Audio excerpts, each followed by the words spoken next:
Hello' everyone, মই ঝৰ্ণাছ ক্ৰিয়েশ্যন চেনেলটোলৈ আপোনালোকক পুনৰবাৰ স্বাগতম জনাইছোঁ।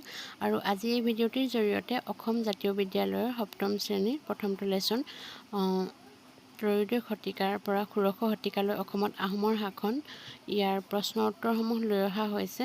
আৰু ইতিমধ্যে মই এই লেচনটিৰ প্ৰশ্ন উত্তৰসমূহ এবাৰ আগবঢ়াইছিলোঁ, কিন্তু যিহেতু তাত ভিডিঅ'টি অলপ অস্পষ্ট হ'ল, সেয়ে পুনৰ এবাৰ আগবঢ়াইছোঁ।